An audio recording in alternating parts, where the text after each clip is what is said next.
Release date, August 9th, 2024. Ladies and gentlemen, put your hands together for another season of TBD Sportscast.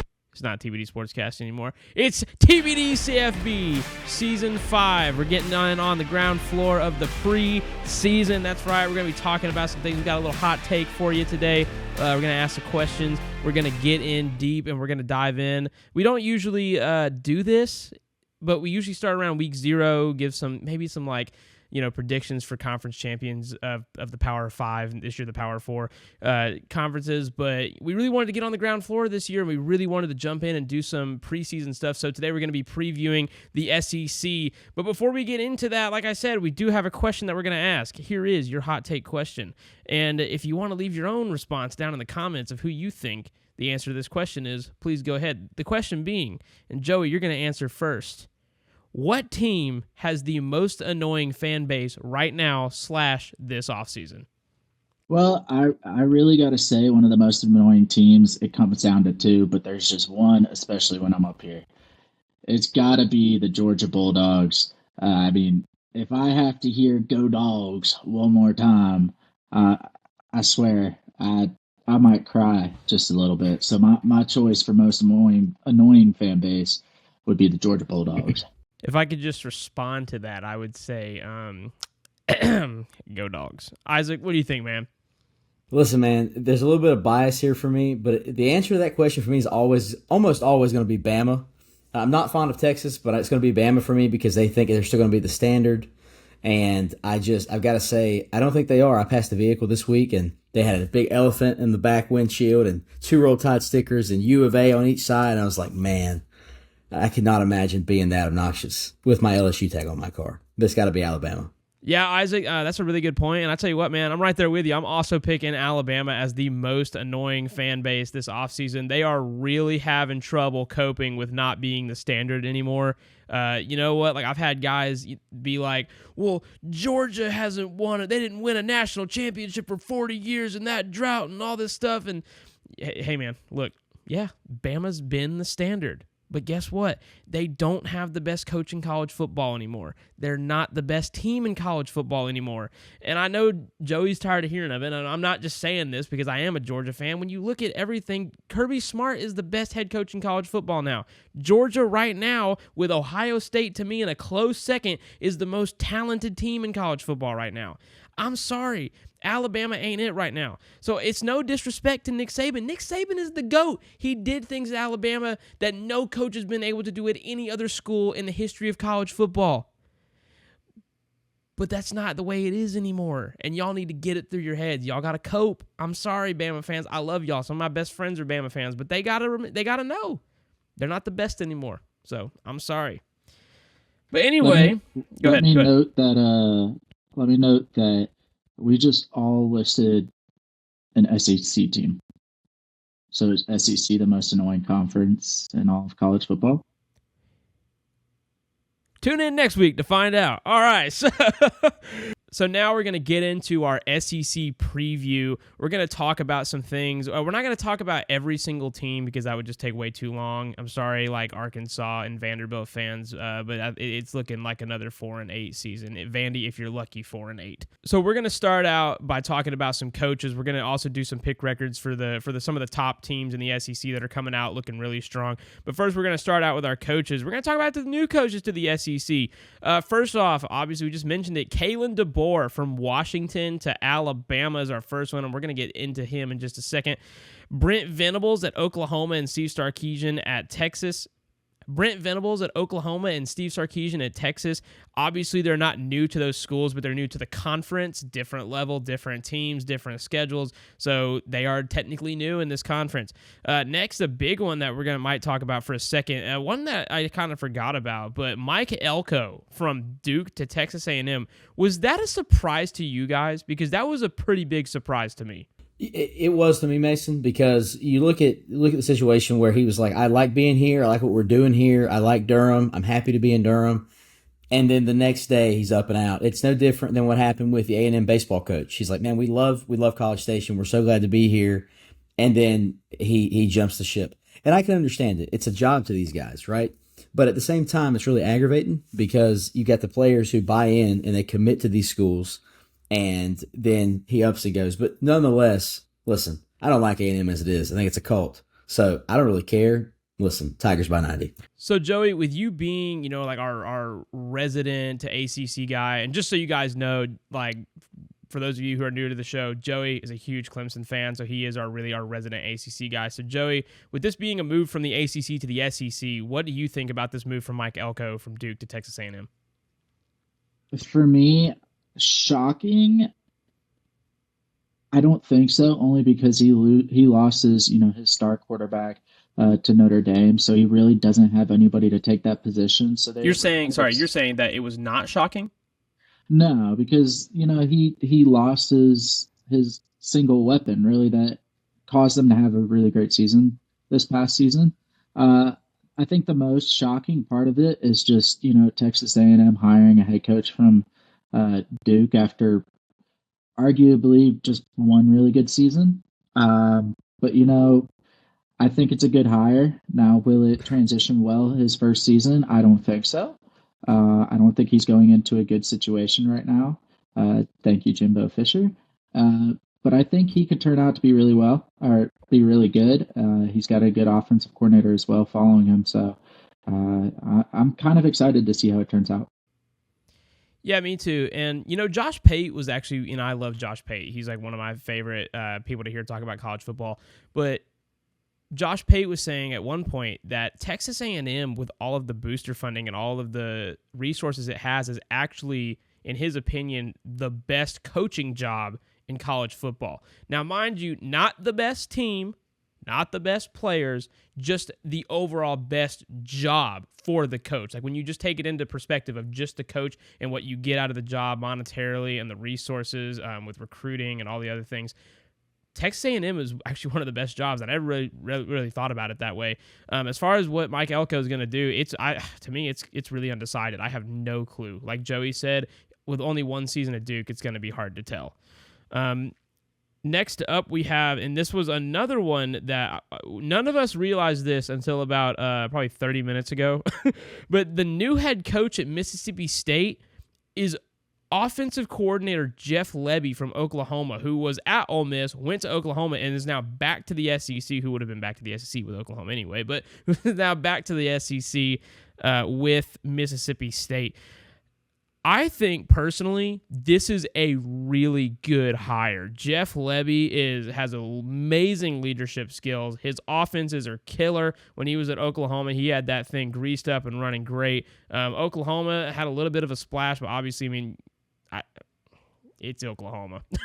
So I think that Jeff Lebby is going to be a great hire. I mean, you're replacing Zach Arnett, but you're really starting to build a legacy after Mike Leach, who was a great coach, and he's obviously, we miss him a lot.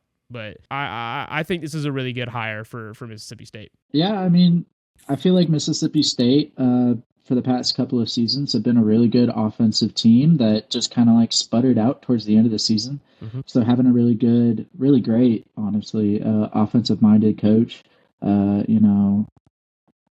take over the reins and control what exactly is going on is a really great idea. So props to the athletic coordinator there. Defense has always been a problem there, though. So I don't know if I wouldn't say always, but it's definitely an issue. And I don't know if an offensive head coach really helps transition to that, especially when you're in the SEC where you have to have a good defense, at least to hold up a bunch of really good offenses. So we'll see. I think this could be really strong for them because, like you mentioned, Mason, he's coming in behind Mike Leach, starting to fulfill his own legacy. I'm still kind of shocked at the short leash that Mississippi State gave Zach Arnett, simply because he took over right after Mike Leach. He came into an unfortunate situation. He could have done a lot of good with their defense, but nonetheless, I think this will be a good hire. I think his offensive prowess from Oklahoma and obviously Ole Miss, like we all know that the Lane Kiffin offense and his analysts, like those guys, they put the ball in the air just like Mike Leach did. So we're looking forward. I think this is a good hire. I think this will turn out well for them. And, we'll just see. Like Joey said, the defense has to be there. I think as long as it is, it'll turn out well for them. So we'll see. So now we're going to talk about who is on the hot seat in the SEC? So those are all the coaches that are brand new. There's expectations. But who is on the hot seat? And I'll say the first one is Kalen DeBoer at Alabama. And you're thinking, what? How is Kalen DeBoer on the hot seat? He hasn't even played a down or coached a down of Alabama football yet. He was just in the national championship with Washington last year. It's Alabama. What do you mean? Like we were just talking about earlier with their fans, there is a standard. I mean, there's still a standard at Alabama. Don't get me wrong. I'm not saying that, they can't go out and win a national championship in his first year, but I'm saying anything less than probably 10-2 / a playoff appearance for these Bama fans is a huge L in their minds. So to me, DeBoer at Alabama is on the hot seat because of the level of prestige that Alabama fans have been used to under Nick Saban, and they're having a hard time, like I mentioned earlier, getting used to that. So anything less than a 10-2 season / a playoff appearance is really an L. I really think that with Kalen DeBoer too, I genuinely just don't like his offensive play style. I don't like the way he calls plays for the offense, at least in the sense of transitioning to Alabama. Alabama has never been an air raid offense, and yeah, Washington had some good run play calls and stuff like that. They also had a really good running back, but also Washington was never known to run it. They're known for their quarterback's arm and stuff like that.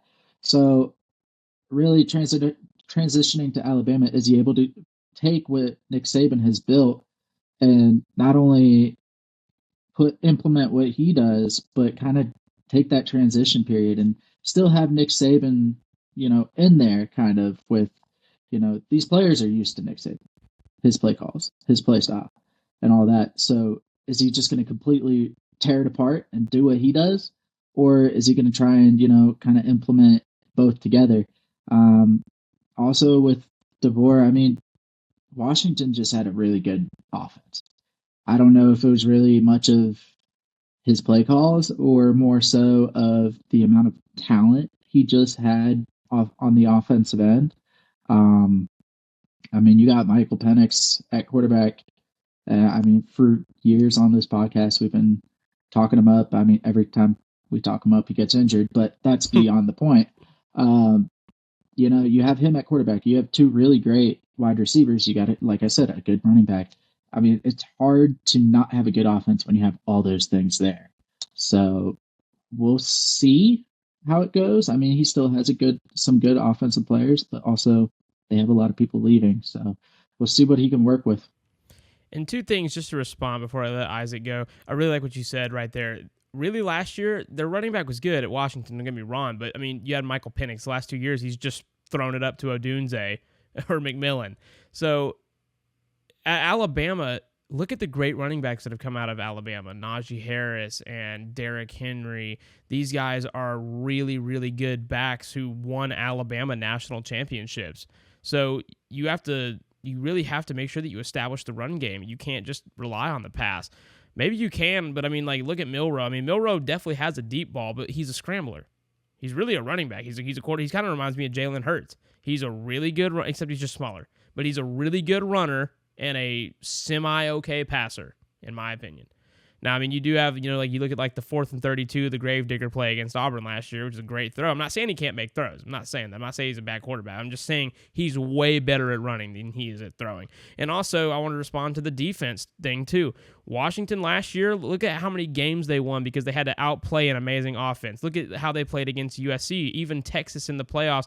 And then when they came up against an offense and a really, really good defense, and look, I don't care what you think about Michigan and the whole NCAA violation thing. That's neither here nor there. When you're talking about how good their defense was, they outplayed Washington all night long. So that's what it comes down to for me. Isaac, what do you think? So I'll say this. I think that, first of all, those are good points, Mason and Joey. I like what Joey said at the end. We'll see what Kalen has to work with. I think that's a big deal because you had guys coming or expecting to come to Alabama and play for the GOAT. And then all of a sudden, they're not. He's gone. And so depending on who is on his roster, I think he can do well. What I hope that for his sake, the Alabama boosters keep in mind is that he is not Nick Saban. It just says Nick Saban was no Bear Bryant, and we can argue that he obviously is better because he's more modern, he did better, all these things. But as a whole, Kalen DeBoer is not Nick Saban. And so I hope they will remember that. I hope the fans will remember that. I think the problem is going to be that they're spoiled. They are entitled to things similar to Ohio State for no good reason. They're entitled to certain things, and so they think that they deserve it. So we'll see. He's definitely on the hot seat, but I think if he has a decent roster put together, they could do well. I'm excited to actually see LSU play post Saban era in the Bama game. I look forward to that this year. So we'll see what happens. But I think they'll give him a few years, but he's got a 10-2 at minimum. A playoff appearance will be even better. So next up, we have Sam Pittman at Arkansas, and he had a really great first year in 2021, went 9-4, and then fell off a little bit in 2022, 7-6, and then last year they went 4-8. Arkansas in itself has not always been a really bad team. I mean, you have like the Darren McFadden years, where they were really, really good, but they're trying to get back on top, and there was even some controversy about this hire even back in 2021, but I just he's definitely on the hot seat, I think. I mean, you got to get back to. I mean, you can't go 9-4 and then go 7-6 and then go 4-8. That's just. See, my thing is this: his first year, he did a bunch of just crazy stuff. I mean, he did things. It was like, what is he doing? Oh, it worked. Okay, he won the game because of it. They almost beat Alabama. Yeah, but the thing is the second year, people were expecting it, but sometimes it still worked. And then this third year, it stopped working. So either he's actually going to have to beat teams by outthinking them and outplaying them, out-talenting them, which is not going to happen in the SEC, unfortunately. Until you get a good recruiting class, you're just not going to out-talent these select few teams. So you got to outplay them and outthink them. Okay, well, he's proven last year he can't do it. Is he going to be able to do it this year without doing all this trick play and unthinkable stuff? I don't think so. I think this could very much be his last year. Isaac, you being an LSU fan, Arkansas being one of your biggest rivals, what do you think? I think that he's definitely on the hot seat. I think that honestly, here at the same time though, Arkansas, it's not like it's a blue chip program. With all due respect to them, but they absolutely give LSU a fit every time, so they stress me out. He's definitely on the hot seat. I mean, he has to finish at least at 7-5 this season, if not better. He's got to finish above 500. If he goes 500 or less, it's 500 or bust, in my opinion. He reminds me of a coach that only shows up in games that like they're big games but not as important, right? Like he comes to Georgia in 2021 and gets beat 37-0, but then he goes up against Alabama and loses by 6. Like, So like Shane Beamer. See, now I will tell you guys, Shane Beamer is not on our hot seat list. He took the team from 7-6 to 8-5, beating Clemson and ending their streak. I'm sorry, Joey, I'm not trying to get into that, but they broke their home losing streak, a 40-game losing streak in his second year. Wins the game, that wins the Palmetto Bowl for like the first time in 10 years. And then he comes out last year and he goes 5-7. I don't think that's a hot seat though, because they were dealing with a lot of injuries last year, and they play in my opinion, South Carolina plays almost every year a gauntlet of a schedule, probably the hardest in college football, just with the teams they have to go up against. They're going up against Oklahoma, LSU, and Alabama, so they have a really, really tough schedule. But that's besides the point. Shane Bieber, no. Anyway, next up, okay, this is one as a Georgia fan. I believe Billy Napier is on the hot seat at Florida. I think, yes, he 100% is. I'll say this. First of all, I'm glad we didn't hire him. I think at the same time, though, he doesn't have a ton to work with. I mean, as great of a program as Florida is, when you have the two top teams in college football with Alabama and Georgia consistently, it's going to be a little bit harder for recruiting.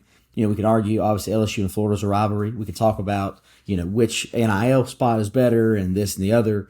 But Billy Napier's definitely on the hot seat. You got a guy from the Sun Belt who was supposed to be almost like a godsend in Gainesville, and he's 12-13 in 2 seasons, 0-2 in the Battle for the Sunshine State, got lambasted in a bowl game against Oregon State.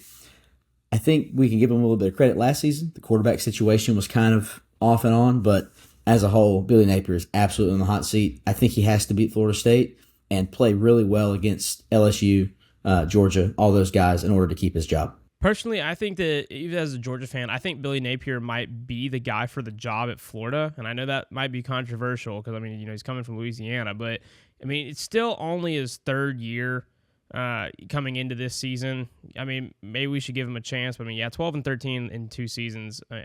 Now with coming off a god awful Florida team, picking up what Dan Mullen left off with, it's not good. All I'm gonna say is I have beef with Florida, but unfortunately Jack Caglione's not on the football team, so I have nothing to say about Florida.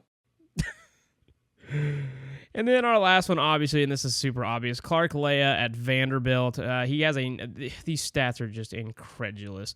9-25 overall and 2-14 in the SEC in the last 3 seasons.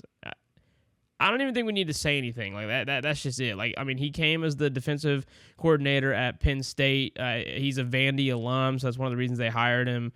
Maybe there was a thought he was going to kind of Kirby Smart Vanderbilt, and maybe he still could, but yeah, it's just not good. Vanderbilt, man, I don't know if it's the recruiting. Nobody wants to come there because they kind of are the toilet bowl of the SEC, but yeah, it's not good. Anyway, we're going to move on now, and we're going to pick some records for some of the top teams that we're previewing coming out of the SEC, starting off with, yes, sir, go Dogs, the Georgia Bulldogs. I'll go with my record first. I believe that Georgia is going to go 11-1 with a single loss at Texas. I believe that their ceiling is 12-0, that they could go there and win, could go to Alabama and win, could go to Ole Miss and win. Possibility of winning all of those 3 of those games is probably not. The floor is 9-3 for me. I don't see them losing any less than 3 games, but it is possible. Yeah, you took the words right out of my mouth. I got them at 11-1. Realistically, in my head, losing to Texas. Of course, ceiling is 12-0, and then 9-3. I think they could lose to Ole Miss, Texas, and not saying it's going to happen, but they could. They could, if Clemson comes out properly, they could lose to Clemson first game. Me and Joey are we're going to be at this game. Yeah. But you also got to remember, with all the drama that's going on with Georgia and their issues I'm not going to bring up, it could lead into a rough start, and Clemson could take advantage of it. I don't know. But right now I'm saying 11-1. You guys know that meme, like with the guy who's holding like 40 Uno cards, and the thing is like, it's like, you like do whatever, or like draw 40. Somebody made it like drive safe or draw 40. Georgia players. Yeah, same for me, guys. I'll say this. I think the ceiling is 12-0 for Georgia. That's my personal pick for them, is going to be 12-0. But the floor is also 9-3. I think that Ole Miss, Alabama, and Texas could be a challenge for them. I mean, the fact that we get Georgia and Bama in week 4, I'm so excited about. The floor is 9-3. The ceiling's 12-0. I like Georgia to win at least 10 games. I think that 10-2 actually probably should be my floor, honestly. I think that if there's a team to knock them off, it would probably be Ole Miss if they can overcome the defense, and of course Bama. But it's post-Saban Bama. May not be quite the same. So I think Georgia looks good for this year. I'm really not trying to get into it, but I don't think that there's any way that Ole Miss beats us. Lane Kiffin is just, out of those 3 teams, Ole Miss has the lowest chance of beating us.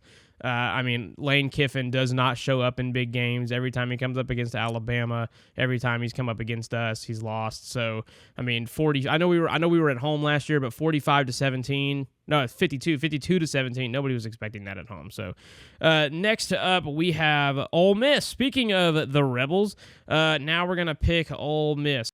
See, for me, Ole Miss is one of those tricky teams because their offense is always high level, but they can also sputter out like crazy within just a single game. I mean, we saw it against Georgia. I believe it was this last season. And their defense is quite literally always questionable. So I think realistically, I got them at 10-2 with a loss against Georgia and LSU. I think ceiling is 11-1. Possibly beating Georgia at home. And then I think floor would be 9-3. I mean, they got to play Oklahoma. Oh, no, JK, 8-4. They got to play South Carolina at South Carolina. They got to play Oklahoma, Georgia, LSU. Those are just tough teams. You could make a stretch, say 7-5, but I don't think they're going to lose to Kentucky. I tell you what, you just took the words right out of my mouth, because I have the prediction of 10-2 with a ceiling of 11-1 and a floor of 9-3, with their losses being to Georgia at home and Oklahoma at home. So I think that Oklahoma will come into Oxford, and I think that I think it'll be a close game, but I do see that. Just like we were saying, like we were talking about Georgia and Ole Miss, Lane Kiffin, don't get me wrong, he is a good head coach, and he's got the program headed in the right direction. I am aboard the Lane train. I do like the guy. He's hilarious. He's great for college football, great for Ole Miss. But when it comes to the really big games, he tends to kind of let down. It was really a surprise that he was able to take down Jaden Daniels and LSU last year.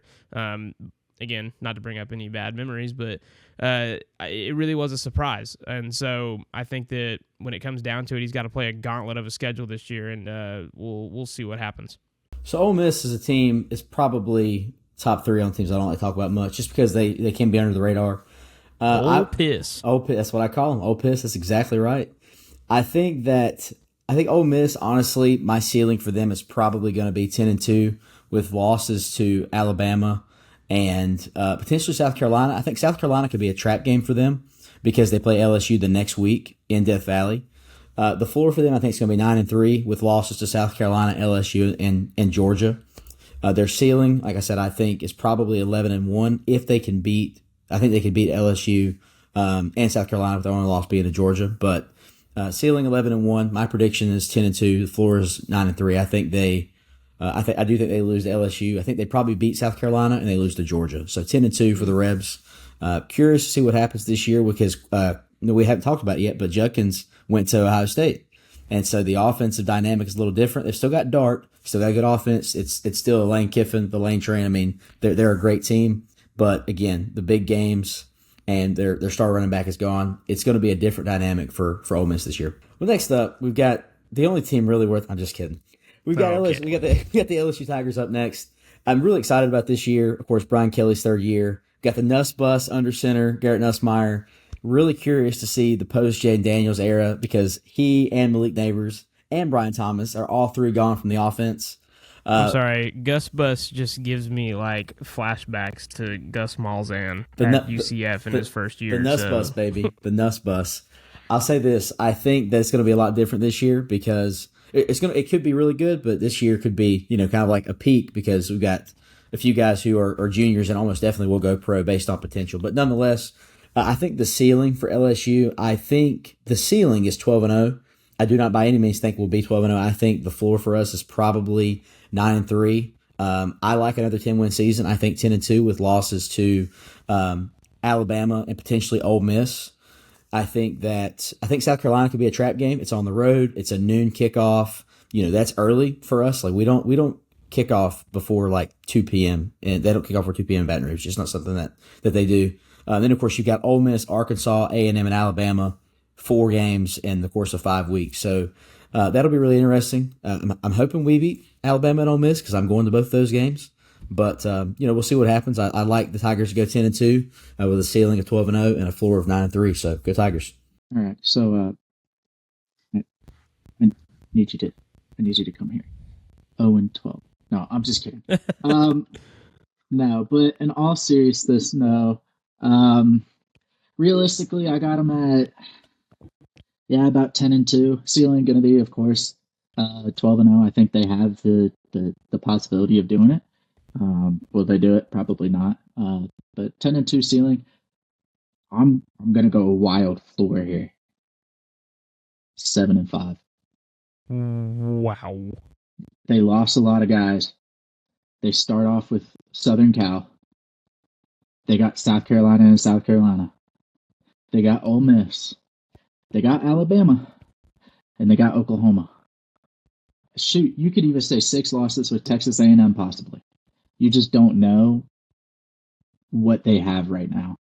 But I'm going to say floor 7-5. So we kind of agreed here. It's kind of interesting. It's kind of interesting to like see all these things just like kind of like flow out how it does and like where we like agree. So I have LSU. Well, here's the thing about LSU. In my opinion, out of all the teams in the SEC, they might have the easiest schedule in the SEC. Their ceiling to me truly is 12-0 but their floor is 5-7. So while they do have a really easy schedule, because like Joey said, because of all the talent they lost, we'll see what happens. But my prediction is 9-3 with losses to USC, Bama, and Ole Miss. I don't know exactly how it's going to pan out. It could go anywhere from 7-5, 8-4, 9-3. They really could go 12-0 with the schedule they have. And after looking at all the schedules in the SEC, I kind of noticed there was actually a couple teams, because they don't have to play like Alabama and Georgia and Ole Miss, that their schedules end up being pretty easy. So I would say the biggest games on that schedule is the ones I said, that I think they're going to lose is USC, Bama, and Ole Miss. But we'll just have to see it week to week. Next up, moving on to Mr. DeBoer himself, Alabama. I got Alabama going with a ceiling of 12-0 for sure and a floor of 8-4. But my prediction for Alabama is 10-2 with losses to Georgia at home and at Oklahoma. I know what you're thinking, Georgia coming to Alabama. Come on now. But it's not Nick Saban no more. It's Kirby Smart versus Kalen DeBoer. I'm a poet, and I didn't even know it.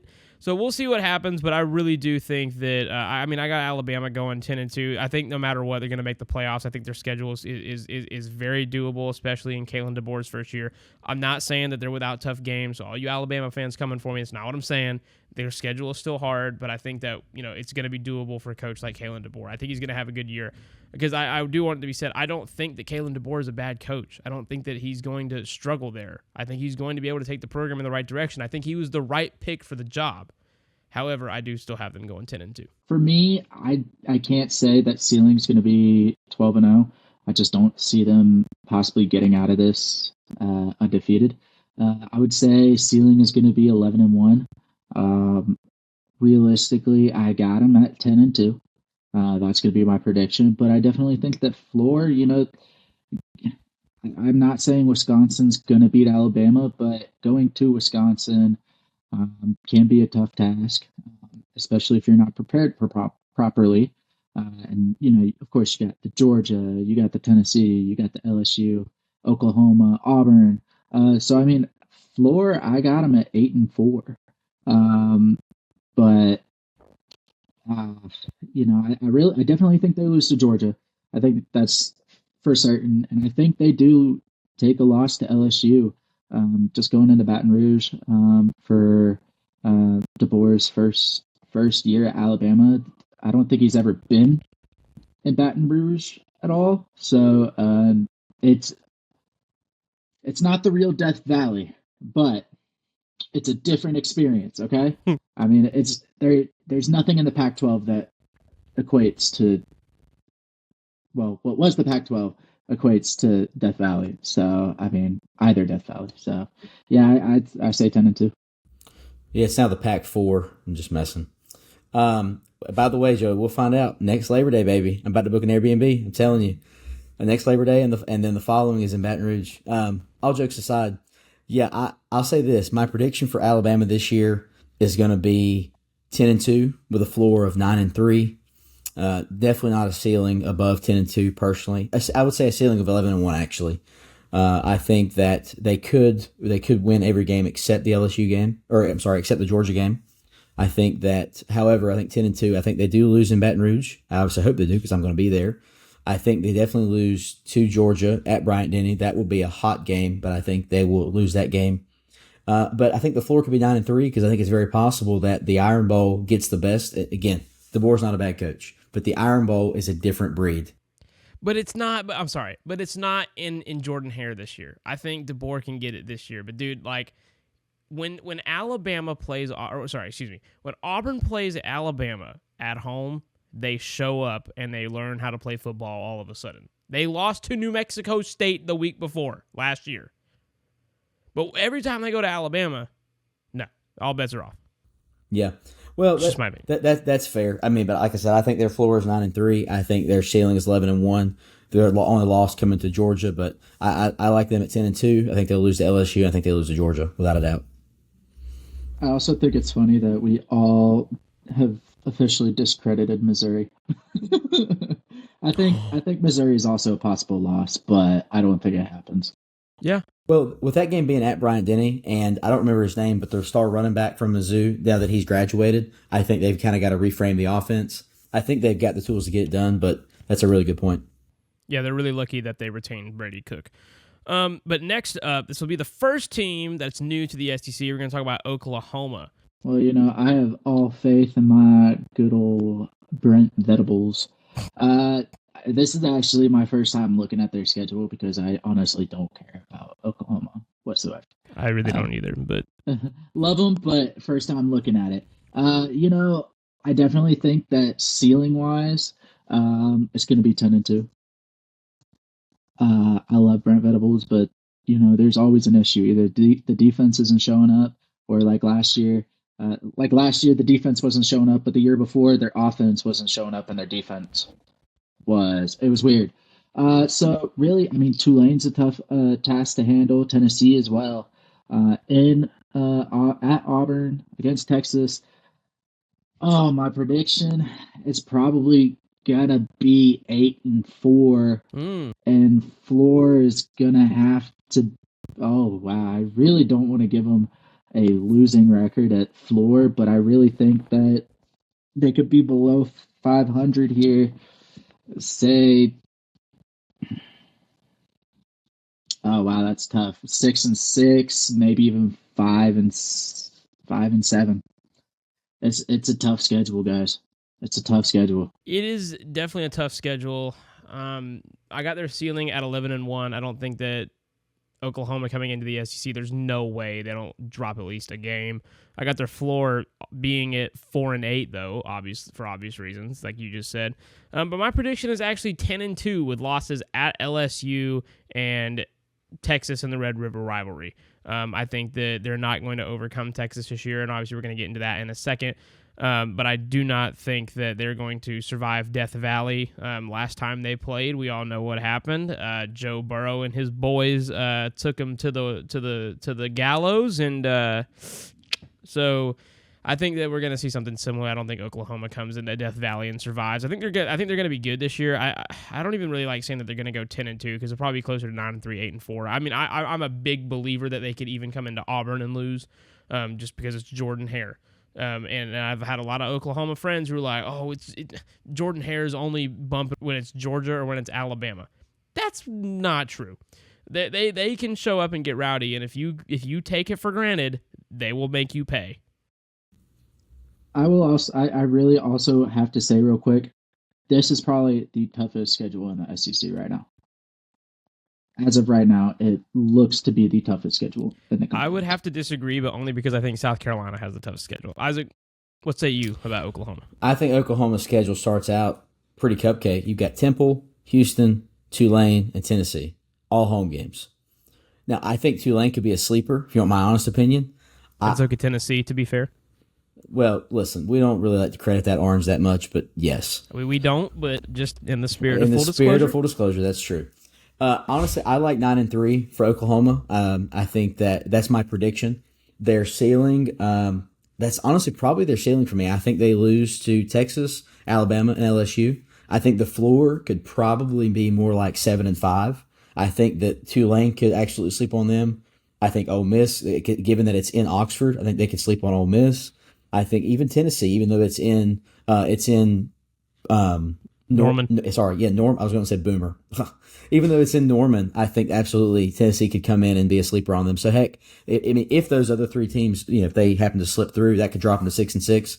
I think a 7-5 floor, 9-3 ceiling, prediction 9-3. They lose to LSU, Bama, and I think they lose Red River rivalry this year as well. And the spirit of the SEC this time. Yeah, it sounds like we're all pretty much in agreement. But now, speaking of the Red River rivalry, our last team we're going to talk about tonight, and the second new team to the SEC, the Texas Longhorns, with a good old Steve Sarkisian. So this one's interesting. I'll be honest, I haven't looked at Texas' schedule until this moment. It's intriguing because they go to the Big House. They go to Ann Arbor in week 2. It's a noon game, but then after that, they got UTSA, ULM, or University of Louisiana Monroe, and then Mississippi State, Oklahoma, Georgia. I think this schedule is kind of in between. I think the first half is pretty soft, and then you've got Georgia. Well, it's not that great, actually. It's pretty simple. A typical horns down moment. For Texas, honestly, I would have to say probably a 9-3 prediction. I think they lose to Georgia. I think they beat Oklahoma. And A&M could probably go either way. I'm excited to see that game back on Thanksgiving weekend, although I hate it's not LSU and A&M. I think, honestly, a ceiling of 10-2 for Texas. I think a prediction of 9-3. But it could go either way. I mean, they could absolutely bottom out. But they definitely lose to Georgia. I think they beat Oklahoma. And A&M could go either way. So I don't know. Arkansas, heck, it's that one's in Fayetteville. That one might slip through as well. So 8-4, I guess, will be my floor for them. I honestly gotta say, I don't think Texas really lost anybody except for Adonai Mitchell. Mm-hmm. He got drafted. Yep. But their wide receiver room was already stacked. I say ceiling's undefeated, 12-0, or I guess technically 13-0 with the conference championship. I just think they're that great of a team. They have one of the best coaches in college football right now. And when their defense decides to show up, they are quite literally the best team in the league. Now, floor, I can definitely give you, I don't know. I'll go ahead and say 8-4. Texas A&M being a sneaky one. Of course, Georgia. I don't think Michigan can do it, but at Ann Arbor is pretty difficult as well. And then, of course, the Red River rivalry is always a tough game. And honestly, the past couple of years, you haven't been able to tell how the game's going to end because it's so close, or somebody has a crazy comeback. But anyways, yeah, floor is going to be 8-4, ceiling undefeated. Prediction 11-1, loss to Georgia. Didn't you pick earlier and say that Georgia was going to lose to Texas? I don't think it was I said it was a possible loss. It wasn't my. Okay, I'm just checking.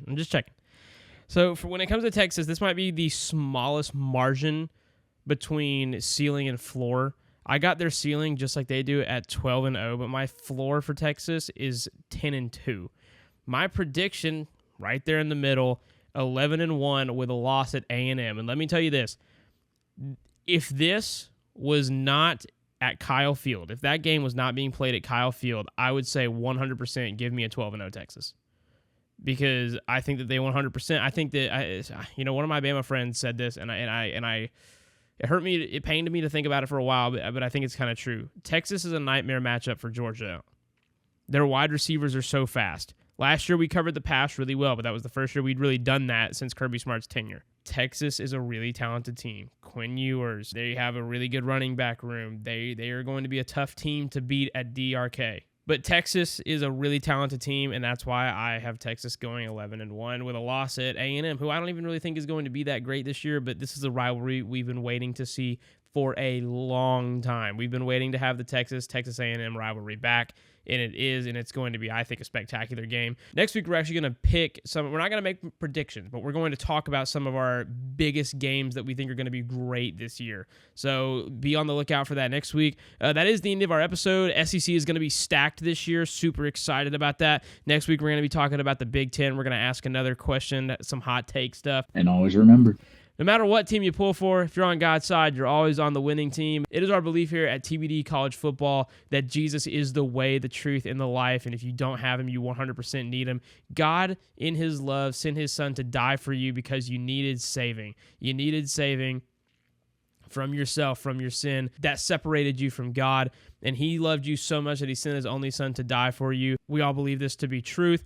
We've all seen the power of God work in our lives, and we tell you guys this not because we want to be bigots or we want to shove anything down your throats, because we've seen what it can do, and we know the power, we know this to be the truth, and we want to tell you because we love you. We're telling you in love. So we just want you guys to know this. We hope that if you need anything, prayer for anything, you want to talk about anything you're struggling with, leave a comment on this YouTube video, send us a message through Facebook or Instagram DM, and we'd love to talk with you guys, and just it's bigger than football. So thank you so much for listening, guys. We're praying for you, and we'll see you next week. I'm Mason. And I'm Joey. And I'm Isaac.